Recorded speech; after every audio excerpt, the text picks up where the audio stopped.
Brodeando, é um prazer estar aqui com vocês. Muito obrigado pela sua atenção. Obrigado por se inscrever no canal, por compartilhar, dar o seu like e deixar o seu comentário. Bom, nós estamos no segundo vídeo da série Marxismo Cultural, a sabotagem da verdade. No primeiro vídeo nós contextualizamos o nascimento do pai intelectual do comunismo, Karl Marx, sua parceria de engenharia social com Engels, onde eles produziram um livreto chamado Manifesto Comunista, e esse Manifesto Comunista continha as ideias básicas do comunismo a tal ponto de chegar na Rússia e ser lido por Lenin, e esse advogado russo intelectual quis colocar uma revolução do proletariado, só que, ironicamente, a Rússia não tinha contingência de proletariado ao ponto de se justificar uma revolução do proletariado, mas na verdade a intenção dele era tomar o poder. Então esse grupo intelectual que formou o Partido Comunista, liderado por Lenin, em 1917 assume o poder e então empreende a Revolução Comunista. Bom, passados 5 anos, Lenin morre e normalmente iria deixar o legado para o seu herdeiro ideológico, Trotsky. Trotsky tinha a ideia de um comunismo internacionalizado, porém Stalin, que vinha na concorrência e crescendo dentro do partido, veio com a bandeira o discurso de fazer a Rússia grande, de fazer a Rússia crescer primeiro. E então Stalin empreende um golpe e toma então a liderança do partido político, ali do comunista, e ele, durante 3 décadas, 30 anos, ele então assume o poder e mata 20 milhões de pessoas, e tem aquele episódio de 1932 a 1933 do Holodomor, foi conhecido como o Holocausto Ucraniano, de maneira psicopática. Ele mata 6 milhões de pessoas praticamente de fome, porque tirou ali os recursos, a soja que aquele país produzia, e ficou esse episódio na história. Durante anos ficou negado pelos historiadores esquerdistas, mas a verdade veio à tona. Como eu digo, não podemos nada contra a verdade, a não ser pela verdade. Bom, mas o marxismo, de maneira tradicional, sendo tomado à força, não estava dando certo, e então, a partir daí, outros métodos, outras maneiras de se aplicar a teoria marxista foi empreendida. Por exemplo, quando nós vamos para a Grã-Bretanha, tem a Sociedade Fabiana, que seria nada mais do que o Estado crescendo aos poucos, dominando as instituições a tal ponto de depois tomar o poder.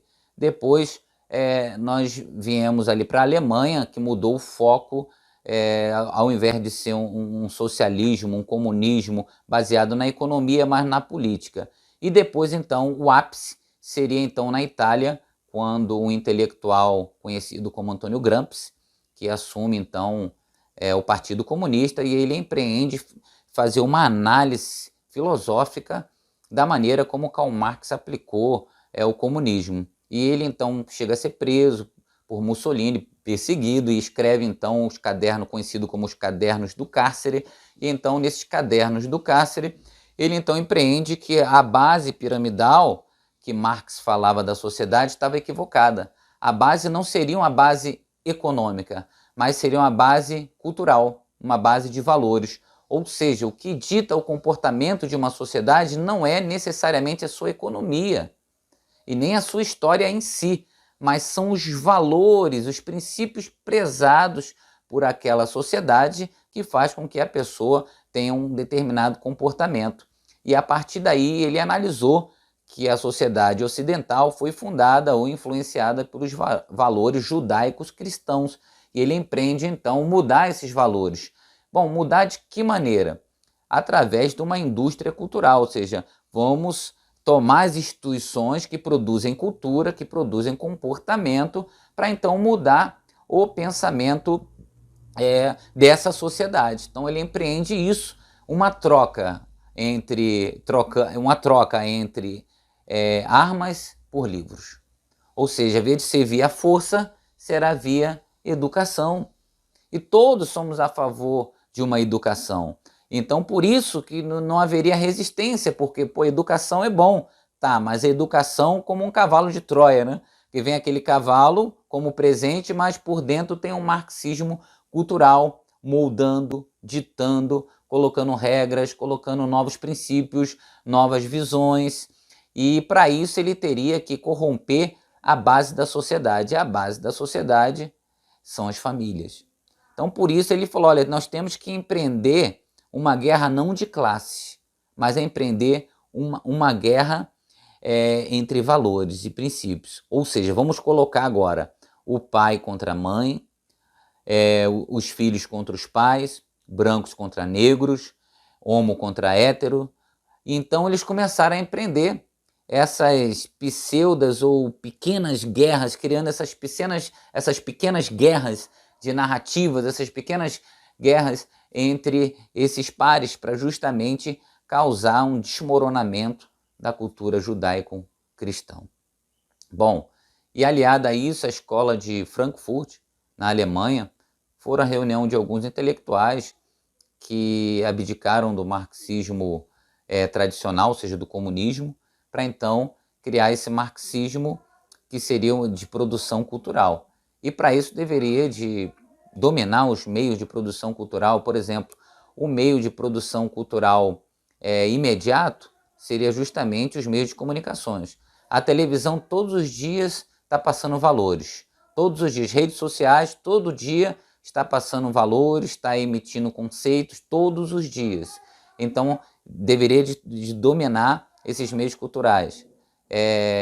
Televisão, teatro, cinema, filmologia, músicas, tudo aquilo que molda o pensamento, tudo aquilo que traduz comportamento deveria de ser então dominado.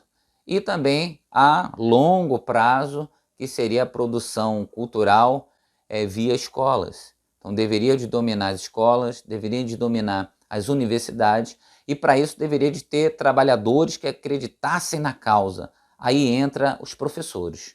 Quer dizer, os professores, principalmente de humanas, filosofia, história, sociologia, que formam o pensamento histórico, a maneira de ver a história. Ou seja, uma das coisas que o marxismo cultural faz é fazer uma releitura da história, é mudar a história, criar uma versão marxista da história. E isso, quer dizer, para quando a criança pegar um livro, o livro já conta a história na versão marxista, para que a criança não tenha um debate, por que foi isso, por que foi aquilo, porque ela não tem como comparar. Ou seja, a fonte dela é o livro, e vem um professor que é uma autoridade, que ela acredita e ratifica e confirma aquela versão marxista. Ou seja, então essa é a estratégia que tem sido implementada há anos, principalmente no Brasil. Quando houve o contragolpe militar em 1964, eles chamam de golpe, mas não foi golpe, foi um contragolpe, porque o comunismo que queria dominar toda a América Latina também tentou dominar o Brasil, e quando vários setores da nossa sociedade, inclusive a imprensa, inclusive o parlamento, o povo na rua, ou seja, para ser golpe tem que ser algo ilegítimo, ou seja, as instituições, a sociedade como um todo não quer e é tomada à força. E não foi isso que aconteceu. O que aconteceu que a sociedade, grande parte da sociedade, da mídia, inclusive do próprio parlamento, ou seja, pediu para os militares entrarem. Houve uma iniciativa civil para que os militares entrassem, depois que os militares sendo acionando todo o dispositivo da Constituição e, enfim, toda uma aclamação da sociedade, eles entraram. Então não foi um golpe, foi algo legítimo. E legítimo para quê? Para combater o comunismo ou o marxismo que iria dominar, então, o nosso Brasil. O nosso Brasil seria vermelho hoje, eu não poderia estar aqui gravando esse vídeo, eu não poderia estar aí tendo uma pluralidade de ideia, de fazer o contraditório, porque só teria uma versão, e essa versão seria a versão oficial, e quem contestasse, então, seria reprimido, seria cerceada a sua liberdade, tanto de falar, quanto de pensar, como também de se locomover, que é isso que eles fazem. Então, por isso, nós devemos, então, agradecer muito a entrada do regime militar, que dominou profundamente a cena, mas ele não foi o suficiente. As universidades continuaram produzindo professores esquerdistas, os meios de comunicações continuaram com viés esquerdista, a tal ponto das nossas instituições atualmente estarem todas dominadas pelo marxismo. As novelas, os desenhos, os livros. Você entra numa livraria, 90 a 95% dos livros são livros esquerdistas. E para encontrar livros conservadores, você até encontra em algumas livrarias bem colocados num local bem escondido.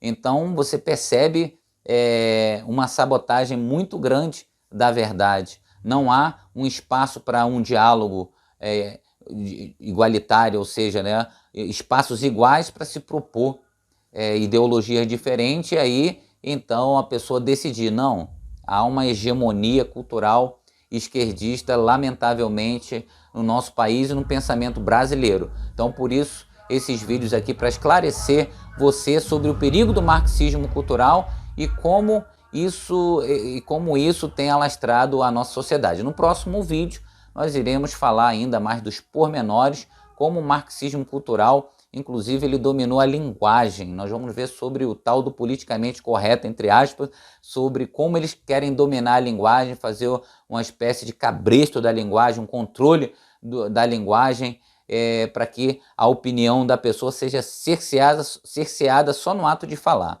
tá certo? Então, muito obrigado aí pela sua atenção, que você possa compartilhar esse vídeo aí e que possamos crescer no conhecimento. Um grande abraço, até o próximo vídeo.